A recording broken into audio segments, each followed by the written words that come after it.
大家好，欢迎大家来到同在。今天我们来分享的话题是提摩太的巨大危机。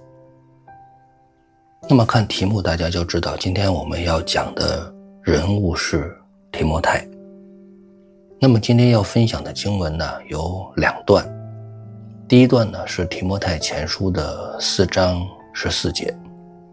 第二段在提摩太后书的第1章的第6到第8节。那么我们首先还是看一下经文都是怎样说的。提摩太前书4章14节，你不要轻忽所得的恩赐，就是从前借着预言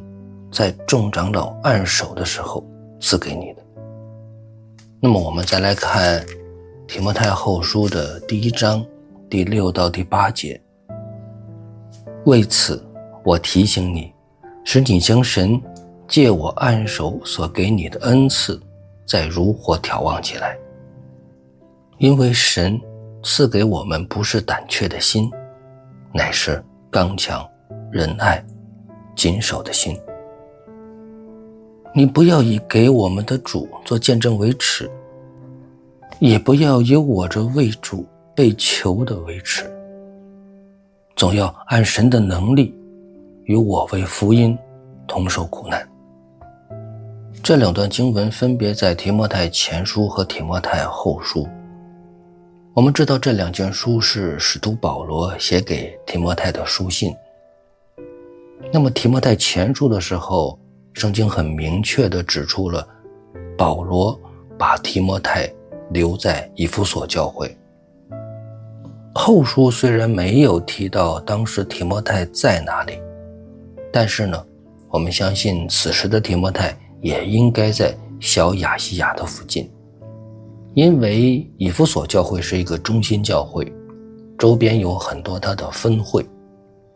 应该说当时以弗所地区的福音是很兴旺的，但是呢，这个地区所面临的问题也是最多的。那么我们通过圣经是知道，当时保罗第4次旅行布道的时候，也就是使徒行传中提到的保罗被囚，在罗马被囚后来释放之后，保罗继续在各地宣教。后来经过克里特的时候，把提多留在了克里特，后来又到了以弗所的时候，就把提摩太留到了以弗所。就当时的情况而言，我们发现克里特教会和以弗所教会都是存在很大问题的。克里特这个地方呢，本身是人比较坏，也就是整个它的教会内部需要整顿，所以保罗把提多留在克里特解决这个问题。而以弗所教会的问题就是来了很多外来的假教师、假师傅，他们传播错谬的道，使一部分会众偏离。那么也就是说，以弗所教会所面临的外部压力是相当巨大的。所以在保罗离开之后，就把提摩太留在以弗所。而这里我们不免会想到的一个问题就是，提摩太这个人的人格特质。因为在提摩太后书第1章的第7节中，保罗提到，因为神赐给我们不是胆怯的心，其实就侧面的在提说提摩太这个人本身的性格特质是有一点胆怯的。所以我们在分析圣经人物的时候，我们就发现提摩太相对来讲是一个比较腼腆的人，而提多反而是一个比较敢往前冲的人。之前在哥林多前后书的时候，我们也通过保罗的书信能够侧面的看到一点提摩太和提多的一些性格特质。那么在哥林多前书的时候就提到，当时哥林多教会是存在很大问题的，所以保罗就派提摩太去哥林多教会解决这些问题。当然你也可以说是让提摩太去送信，但是很显然提摩太回来的时候所带来的结果并不太好。而后来呢，哥林多教会的问题就变得更大，以至于呢，保罗想起哥林多教会的时候，他不断的流泪，而且呢，在这个过程中呢，还写了一封泪书给哥林多教会。哥林多教会遇到这么大问题的时候，保罗又派出了提多去送这封信，去解决这些问题。很显然，提多回来的时候带来了好消息。那么我们在另外的像帖撒罗尼迦前后书中也看到了，当保罗知道帖撒罗尼迦教会有问题的时候，也是派出提摩太去解决的。最后提摩太也带回了好消息。也就是在新约圣经中提到的，保罗差派提摩太有2次，一次是去哥林多，一次是去帖撒罗尼迦。那么一次失败，一次成功。那么派提多呢，是去哥林多，一次成功了。所以提摩太成功的概率是 50%， 提多成功的概率是 100%。当然这么计算是完全没有道理的，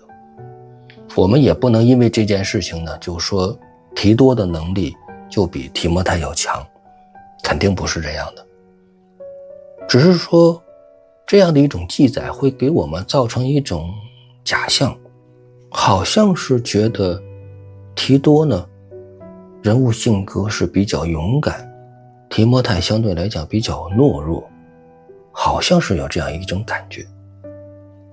所以在想到保罗第4次旅行布道的时候，其实科里特教会的问题相对来讲是小的，那么以弗所教会的问题显然比克里特要大很多。但是保罗为什么会把提多放在克里特，而把提摩太放在以弗所呢？那么之前一直很难理解这件事情，觉得这2个人的岗位应该调换一下可能会比较好。也就是说呢，把提摩太放在克里特，把提多放在以弗所，会不会情况会更好一些呢？当然这都是我们自己的猜想，而我们今天读过这段经文之后，我们就明白了其实保罗的心意在哪里，而且这里有神奇妙的作为。我们首先看提摩太前书的第4章14节，这里呢很清楚地提到了，说你不要轻忽所得的恩赐，就是从前借着预言在众长老按手的时候赐给你的。那么这句话我们可以很明确地了解，提摩太很可能他没有使用自己的恩赐。也就是说，提摩太在处理以弗所教会问题的时候，他好多时候是靠自己的能力，靠着自己的想法，却没有用他的恩赐。也就是说呢，人总靠自己，没有依靠神。至于是什么样的恩赐呢？我们不知道，圣经也没有在这个问题上详细说，所以我们也不能瞎猜。但是这个恩赐是怎么来的呢？圣经讲得很清楚，就是从前借着预言在众长老按手的时候赐给你的。那么众长老在哪里呢？应该说肯定是在耶路撒冷，也就是保罗带着提摩太回到耶路撒冷的时候，耶路撒冷教会的众长老是给提摩太做了一个按手的仪式的。我们知道众长老里边有使徒彼得，有耶稣的肉身弟弟雅各，也就是说在耶路撒冷的众长老为提摩太行了一个按手礼。那么他们按立了提摩太，按立提摩太什么呢？安利他做使徒吗？还是他安利做保罗的接班人呢？我们不得而知，但很显然这是一个非常重要的礼仪。在圣经的其他书卷中并没有出现这样的，也就是说呢，提摩太很可能是作为当时的第2代的教会的领袖被安利了。所以我们有理由认为提摩太也是使徒，而且在安利的时候还发生了非常奇妙的事情。首先呢，这是有预言的，而且在安利的时候呢，提摩太得到了恩赐。所以呢，这个恩赐保罗在这里提出来的时候，也就是说保罗知道提摩太是有恩赐的，而且是在按手礼的时候降下的恩赐。提摩太自己也知道，那么众长老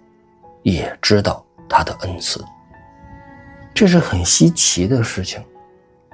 那么今天我们在安利一个牧师的时候，好多时候就是一个礼仪性的，我们并不知道在安利的时候还会有恩赐降下来。但圣经这里面很明确地告诉我们了，提摩太被安利的时候有从神而来的恩赐，而且这种恩赐不是提摩太自己才知道，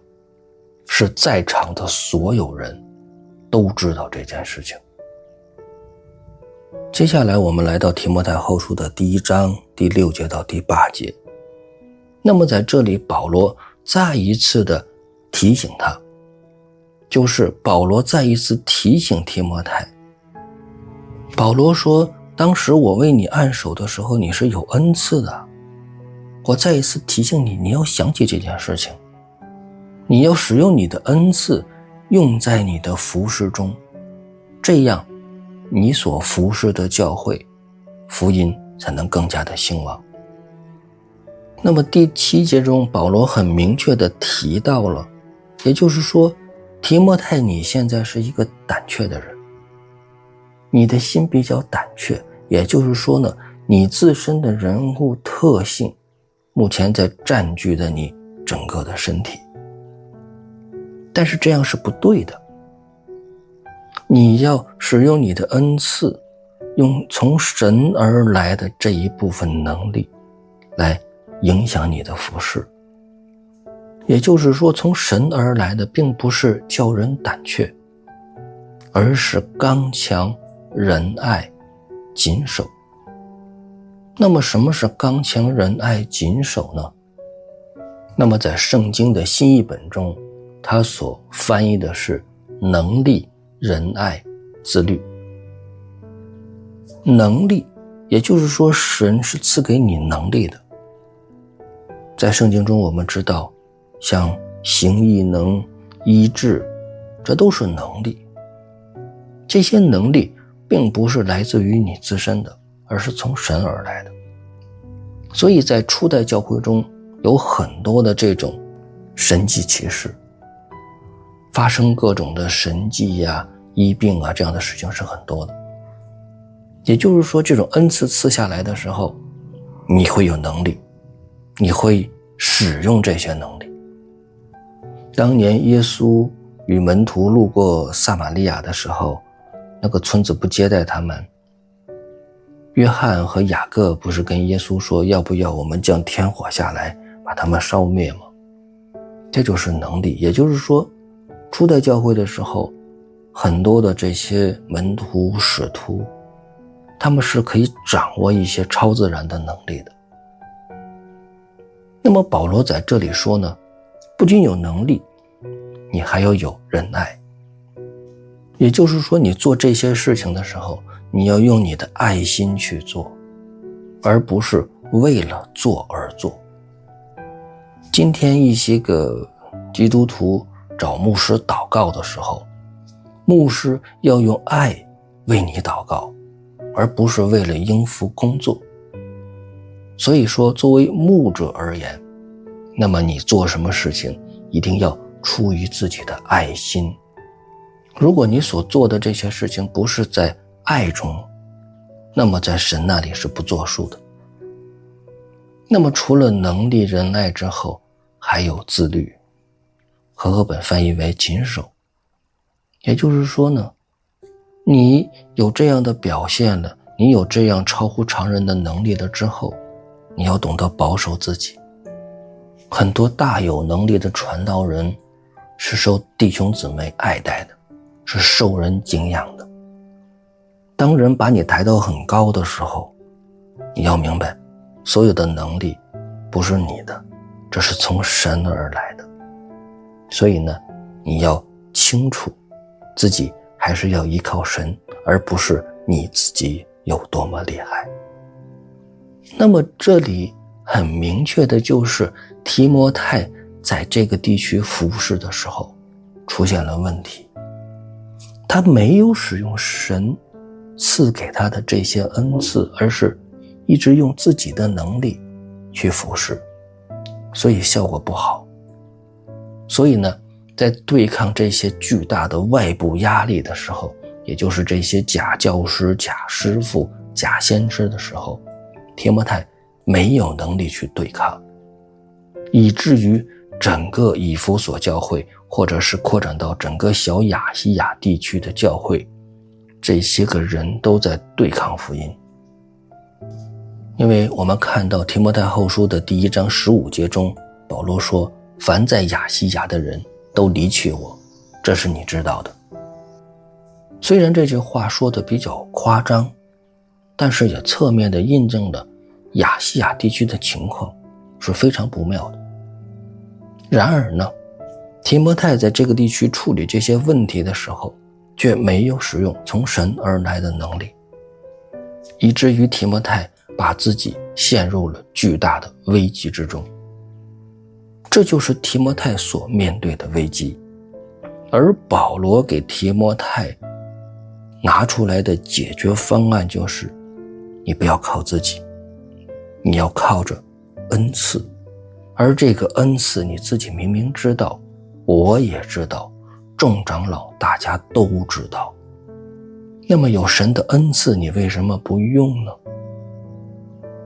所以你要把你的这些东西讲出来，使用你的这些恩赐。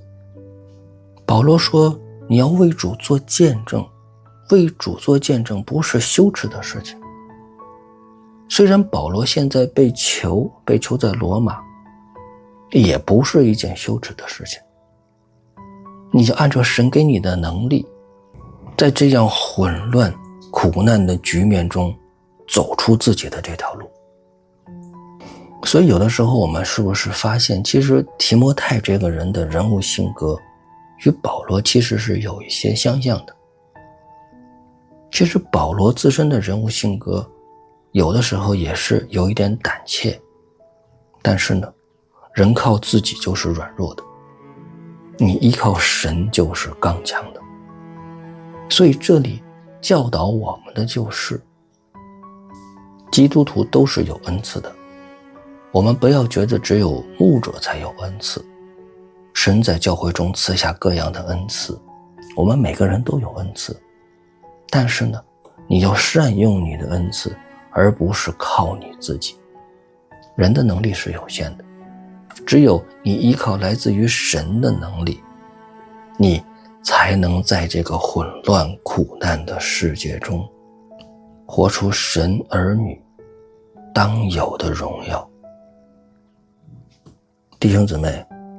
你们明白了吗？同在，我们下一期见。